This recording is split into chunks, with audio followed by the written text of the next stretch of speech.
নামনি আসাম ভিত্তিক বঙ্গাইগাঁও ডিস্ট্রিক্টে হইবার হয়েছে একটা বৃহৎ ইজতেমার আয়োজন করা হইতেছে। প্রিয় বন্ধুরা, প্রায় 12টা ডিস্ট্রিক্ট মিলে আয়োজন করা হইব এই ইজতেমা। আর 5,000 বিঘা মাটির মধ্যে অনুষ্ঠিত হবে এই ইজতেমা। 1 লক্ষ মানুষ সমাগম হবে এই জায়গায়। আর দেখতেছেন যে আজকে যেহেতু লাইখড়া স্থাপন করা হলো, আর লাইখড়া স্থাপনের মুহূর্তে দেখতে পাচ্ছেন কতগুলো মানুষ, ইসলাম ধর্মপ্রাণ লোক এখানে এসে উপস্থিত হয়েছে। আজকে থেকে কাম আরম্ভ হইবে। আর এই ইজতেমাটা হইব ফেব্রুয়ারি মাসের 5, 6, 7 তারিখে। আপনি যদি এই ইজতেমায় আর্থিকভাবে এবং শারীরিকভাবে সাহায্য করতে চান তাহলে এখনই এসে যান এই ইজতেমায়। আর আমি এখন যে জায়গায় উপস্থিত আছি এই জায়গায় কিন্তু আসলে একটা বৃহৎ প্যান্ডেল বানানো হইবে। আর প্যান্ডেল বানানোর জন্য অনেকগুলা মানুষের কিন্তু প্রয়োজন কাজ করার জন্য। তো আপনি এসে এই ইজতেমায় কাজ করেন, অংশগ্রহণ করেন এবং সওয়াবের ভাগীদার হন। তো আপনি যদি একজন ইসলাম ধর্মপ্রাণ লোক হয়ে থাকেন তাহলে আপনি এই ভিডিওটি একটি একটি করে সবাই শেয়ার করে দিবেন।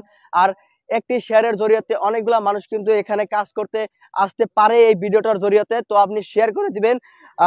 এখানে দেখতে পাচ্ছেন কত বড় একটা এরিয়া, এই এরিয়াতে আসলে অনুষ্ঠিত করা হইব এই ইজতেমাটা। প্রায় আমি জানা মতে 5,000 বিঘা মাটি এখানে আছে। আর এই 5,000 বিঘা মাটির মধ্যে আসলে আয়োজন করা হবে। আর লোকেশনটা আমি কইতাছি আপনাদেরকে, বঙ্গাইগাঁও ডিস্ট্রিক্টের কুকিলা চাকলাতে অনুষ্ঠিত করা হবে এই বৃহৎ ইজতেমাটা। আমি আবার কইতাছি, বঙ্গাইগাঁও ডিস্ট্রিক্টের কুকিলা চাকলাতে অনুষ্ঠিত করা হবে এই ইজতেমাটা।